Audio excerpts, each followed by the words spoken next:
Bonjour à tous et à toutes. Bienvenue sur Un jour, une question. On se retrouve aujourd'hui pour la question du jour posée par Jean-Claude Benoît depuis Trifouilly-les-Oies, dans le département de l'Ardèche. Alors comment mange-t-on dans l'espace ? Pour répondre, nous avons fait appel à des astronautes actuellement dans la Station spatiale internationale. Regardez attentivement. Salut potes, c'est Germaine. Et moi, c'est Michel. Aujourd'hui, on vous retrouve pour vous faire découvrir la nourriture qu'on mange dans la Station spatiale internationale.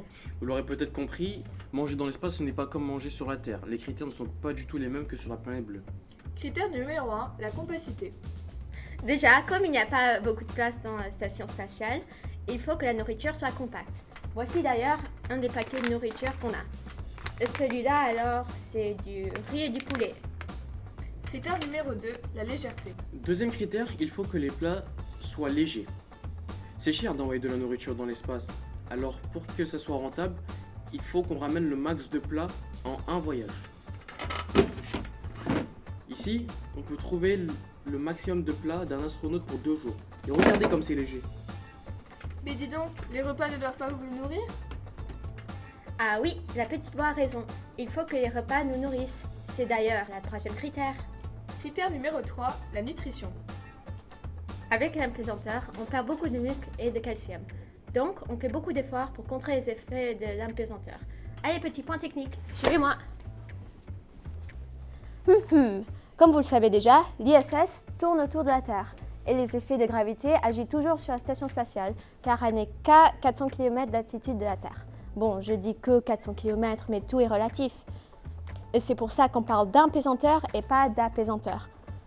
Comme je disais, les effets de gravité sont ressentis à bord de la station. Mais pas que. L'ISS est en chute libre permanente, donc les astronautes à l'intérieur vont à la même vitesse que la station en chute. C'est pour cela que les astronautes flottent. Bref, les astronautes essayent de contrer les mouvements d'apesanteur et perdent beaucoup de masse osseuse et musculaire. Et oui, les repas nutritifs sont donc indispensables. Merci Madame la prof. Les nutritionnistes ont travaillé pour trouver la nourriture parfaite. Les repas nous apportent entre 1900 et 3200 calories par jour. Ah, d'accord. Et sinon, les repas sont bons ? Ah, le goût. C'est une bonne question. Justement, on va passer le micro à notre chercheuse, Cynthia, experte en alimentation spatiale.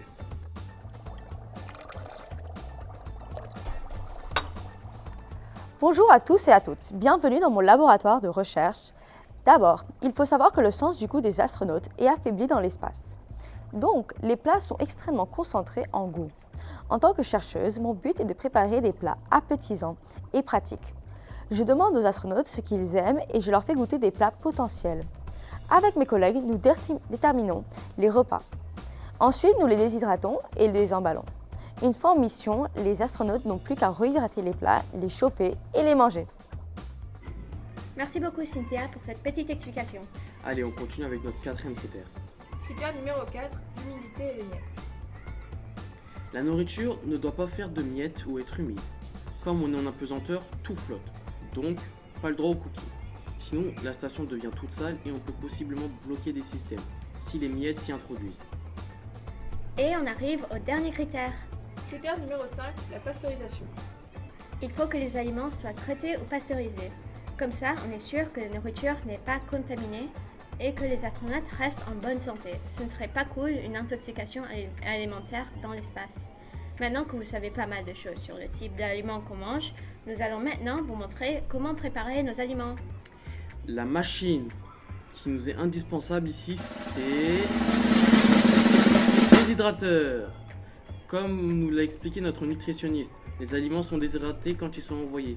Pour qu'ils soient mangeables, il est nécessaire de rajouter de l'eau. C'est donc une machine très pratique. À bord de l'ISS, nous mangeons beaucoup d'éléments variés, comme des fruits, des légumes frais, différents types de noix et de la nourriture séchée. On a même une pizza de temps en temps. Il faut aussi savoir que le déshydrateur nous permet de conserver notre nourriture plus longtemps. C'est pour cela aussi que nous arrivons à manger comme des rois, même à 400 km d'altitude. Ouais, bon, à manger comme des rois, la dernière fois, t'as failli casser la machine parce que tu critiquais la nourriture. Mais en même temps, la machine ne marchait pas. C'est pour ça que je t'ai dit de la remplacer par celle qui était dans le cockpit. Elle marchait très bien, mais toi, t'as décidé d'en faire tout un plat, comme si c'était le resto Ditch Best. Et puis, ça n'existe même pas le cockpit sur la station. T'as pas révisé tes cours. J'en fais pas tout un plat, j'ai juste exprimé mon opinion. It's my constitutional right. T'es même pas américain, qu'est-ce que tu ramènes? C'est It's my constitutional right. Et puis, tout le monde s'en fout de ton opinion, tu comprends ça? Ouais, bon, honnêtement, je préfère être éjecté que de parler quand t'es comme ça. Ah ouais, vas-y, j'attends de voir ça. Pour s'éjecter, il faut avoir au moins 50 kilos de muscles et un cerveau. Ouais, bah tu t'es vu, toi? Je crois pas, non. Et c'est à ce moment que s'achève la fin de notre question « Comment mange-t-on dans l'espace ?» Une question qui a été posée par pas mal de téléspectateurs. Merci d'avoir regardé la question du jour et on se retrouve pour une nouvelle vidéo la semaine prochaine.